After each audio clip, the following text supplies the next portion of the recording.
pendidik SD Fransiskus II Rawalaut, Bandar Lampung, serentak bergerak wujudkan Merdeka Belajar. Halo semuanya, apa kabar? Ibu berharap semua dalam keadaan sehat dan bersemangat. Pada kesempatan kali ini, untuk memperingati Hari Pendidikan Nasional, Ibu sudah bersama dengan salah satu guru SD Fransiskus II, yaitu Ibu Tati. Hai Ibu Tati. Hai juga Bu Monik. Nah, selain ada Ibu Tati, di sebelahnya juga sudah ada salah satu siswa SD Fransiskus II, yaitu Jatuh. Hai Jatuh. Hai juga Bu Monik. Hari ini kita akan berbagi cerita tentang pengalaman belajar dan mengajar selama di SD Fransiskus II. Bu Tati sudah lama mengajar di SD Fransiskus II Rawalaut. Kalau boleh tahu Bu, Ibu sudah sejak kapan ya Bu mengajar di SD Fransiskus II ini?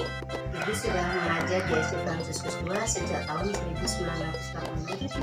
Wah, sudah lama sekali ya Bu. Tentu saja. Kira-kira berapa tahun Mbak? Jatuh. 34 tahun. Sudah lama sekali ternyata Ibu Tati mengajar di sekolah ini. Pasti juga punya pengalaman, punya banyak cerita selama mengajar di sekolah ini ya Bu. Tentu saja. Kalau boleh ceritakan sedikit dong Bu, bagaimana pengalaman Ibu selama mengajar di sekolah ini, baik sukanya ataupun dukanya. Menjadi guru itu bukanlah perkara yang mudah. Gimana sikap setiap karakter siswa itu berbeda-beda. Apalagi kita harus memberi contoh, memberi motivasi kepada peserta didik dengan sabar, telaten, dan tekun. Karena menghadapi berbagai karakter anak itu karena namanya siswanya banyak sekali di satu kelas.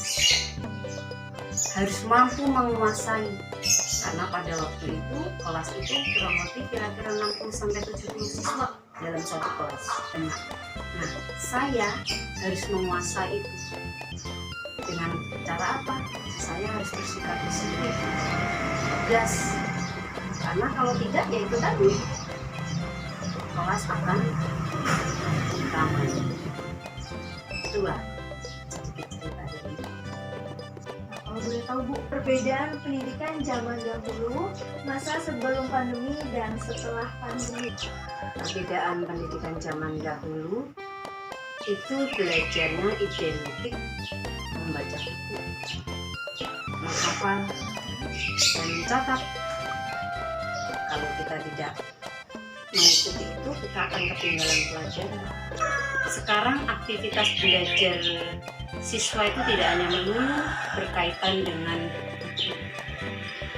Info dapat diakses melalui media digital, dan siswa pun juga dapat mengaksesnya.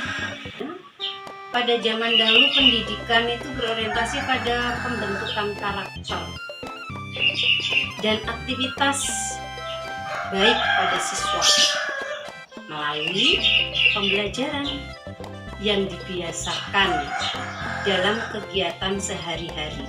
Zaman sekarang pendidikan berorientasi pada nilai akhir yang diperoleh melalui rangkaian ujian dan tugas-tugas. Padahal di era generasi milenial ini sangat membutuhkan pembelajaran karakter yang baik agar tidak terkikis arus globalisasi. Itu tadi anak-anak sedikit cerita pengalaman Ibu Tati selama mengajar di SD Fransiskus II. Nah, kalau tadi pengalaman Bu Tati, sekarang kita akan mendengarkan sedikit cerita dari Jatuh. Halo Jatuh. Jatuh kelas berapa? Kelas 5. Aduh, sebagai kelas 5 nih, hambatan apa sih yang Jatuh hadapi selama belajar di masa pandemi ini? Hambatannya itu yang pertama itu kalau misalnya di sekolah itu kan bisa biasanya kerja kelompok bareng-bareng gitu. Ini biasanya kadang kerja kelompoknya online. Kadang juga kalau misalnya mati lampu, wifi mati, sinyal jelek gitu. Itu tadi ternyata banyak hambatan ya Jatuh ya selama belajar di rumah masa pandemi. Kalau perbedaannya ada nggak sih belajar sebelum pandemi dan setelah pandemi? Kalau dulu tuh ya belajarnya lebih enak karena bisa berbicara langsung terhubung sama guru sama teman. Kalau online kan biasanya chat itu lama dibalasnya, jadi kalau lama gitu ya. Iya ya.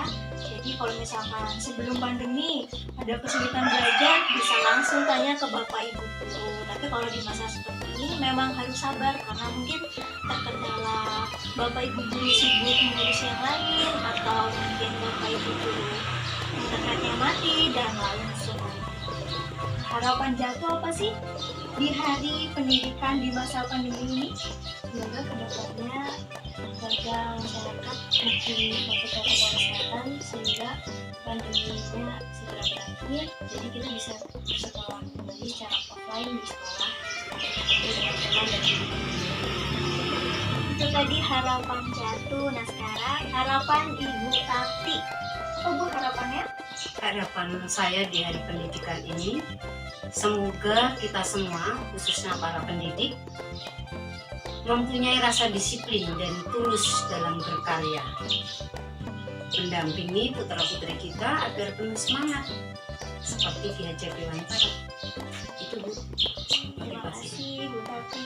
Terima kasih Jatuh dan Bu Tati sudah bersedia berbincang-bincang dengan kita hari ini. Nah, semoga perbincangan kita hari ini dapat memotivasi kita semua, khususnya di hari pendidikan ini. Sampai jumpa. Terima kasih Bu Tati. Sama-sama Ibu Terima Moni kasih, dan Mbak Jatuh. Sampai jumpa.